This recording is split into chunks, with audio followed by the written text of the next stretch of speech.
Nous sommes Ariane et Baptiste du projet citoyen des Europes et des Hommes, qui est donc un tour de France qu'on a fait entre octobre 2016 et avril 2007 pour recueillir les propositions des gens pour améliorer l'Europe.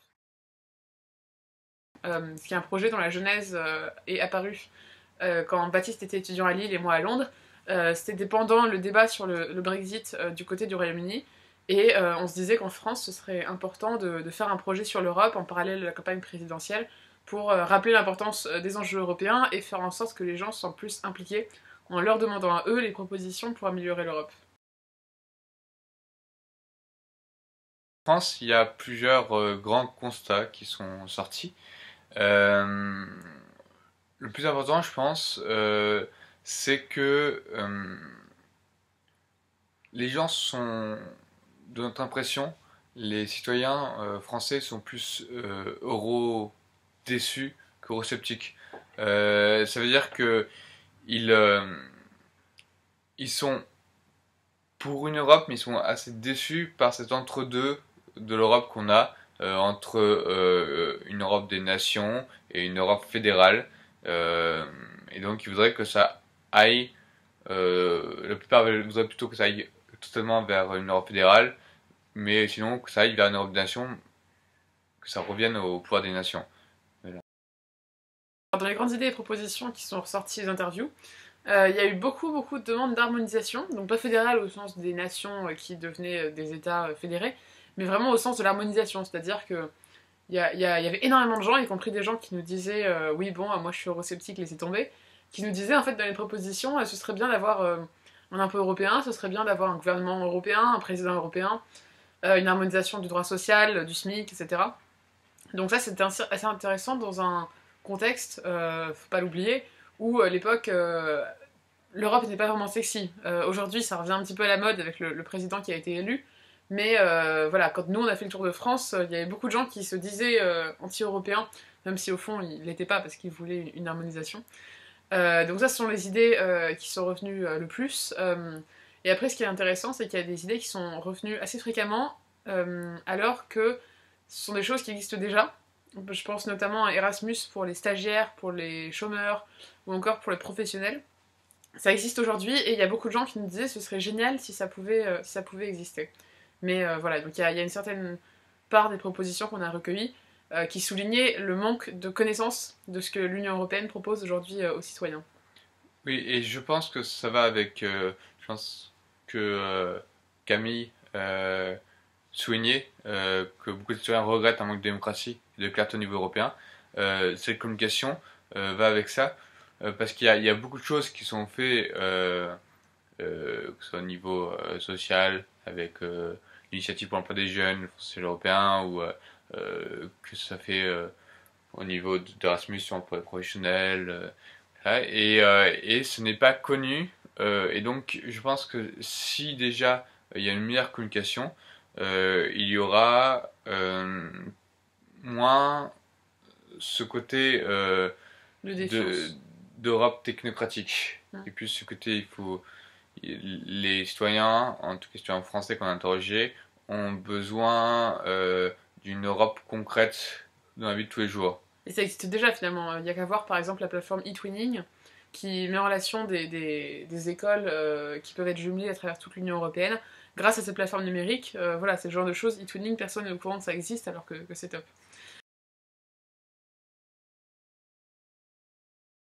Alors, on est en contact avec des gens, pas forcément politiques, et le but c'est qu'on mette en avant les propositions qu'on a recueillies.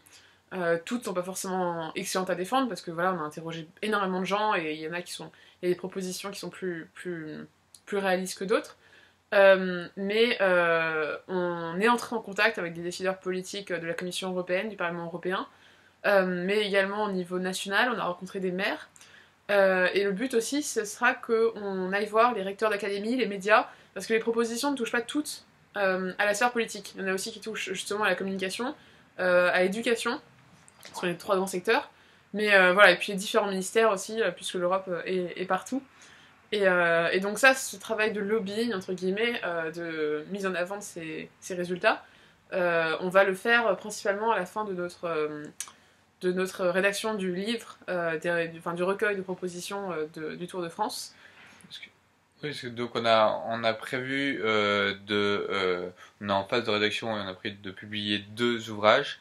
Un livre qui serait plutôt grand public pour montrer une expérience citoyenne et humaine et inciter un petit peu un renouveau citoyen.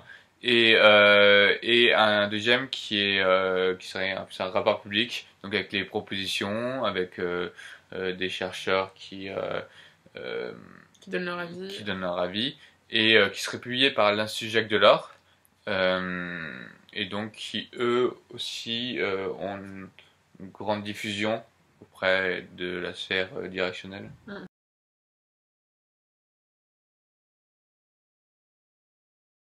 Alors, on avait une plateforme à idées qui était mise en ligne, qui est fermée maintenant, pour recueillir les propositions des gens pour améliorer l'Europe. Donc évidemment, comme c'était en ligne, ça n'avait pas de frontières. Mais surtout, aujourd'hui, on voudrait que d'autres personnes prennent le relais et fassent des initiatives, si ce n'est identique, au moins similaires, dans d'autres pays européens. À cause de la barrière linguistique, parce qu'on va quand même dans des villages de 50, 100 habitants, donc l'anglais n'est pas forcément maîtrisé par tout le monde. À cause de cette barrière linguistique dans l'Union européenne, on a décidé de se restreindre à la France, parce qu'en plus c'était la campagne présidentielle, ça s'y prêtait bien. Mais on souhaiterait vraiment trouver des équipes, entre guillemets, de citoyens, de jeunes, qui souhaiteraient faire la même chose dans leur pays. Donc si dans la salle il y a des gens qui sont en Erasmus depuis la République tchèque ou autre, si vous voulez faire ce genre de choses, on serait absolument ravis de vous aider. Et parce qu'évidemment le but c'est d'avoir à la fin un recueil qui soit le plus complet possible. Parce qu'avoir l'avis des Français c'est bien, mais avoir l'avis de tous les Européens c'est un peu mieux. Pour le retour à la vie active et sédentaire, c'est vrai que ça fait un peu bizarre au début, parce qu'on avait un emploi du temps très très chargé tous les jours non-stop, et donc ça fait un peu bizarre de se retrouver à être tactique et... À pas parler aux gens dans la rue. Ça c'est bizarre. Le lendemain de la fin du Tour de France, on se retrouve à plus parler aux gens dans la rue. Ça fait une sensation étrange. Et pourtant moi je suis assez timide, et donc c'est pas du tout mon genre de parler aux gens dans la rue. Mais c'est vrai que quand on a fait ça pendant 6 mois, c'est un peu original. Peut-être sur l'association. Alors notre projet s'est construit dans le cadre d'une association loi 1901 française qui s'appelle donc Des Europes et des Hommes, comme le projet. Et maintenant que le projet est fini, entre guillemets, on est en train de travailler le livre, mais le projet lui-même est fini, et donc on se retrouve avec cette association juridiquement constituée, dont le but est de sensibiliser les citoyens aux enjeux européens, de mieux leur faire connaître l'Europe tout en les faisant participer. Et on serait absolument ravis de trouver des jeunes ou moins jeunes qui voudraient justement bénéficier d'un cadre juridique comme cette association pour mettre en place d'autres projets qui sont liés à l'Europe et à la sensibilisation à l'Europe.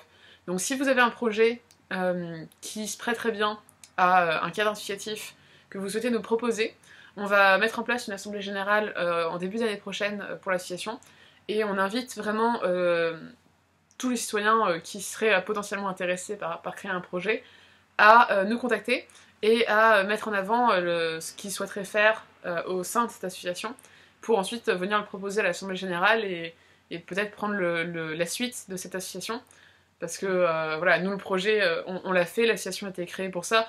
C'est un peu dommage, vu que c'est assez compliqué de créer des associations en France, un petit peu loin administrativement, ce serait un peu dommage que cet asso se retrouve un peu à l'abandon. Donc si vous avez un projet lié à la sensibilisation des gens à l'Europe, n'hésitez pas à nous contacter et on pourrait essayer de voir si vous pourriez reprendre les rênes de l'association.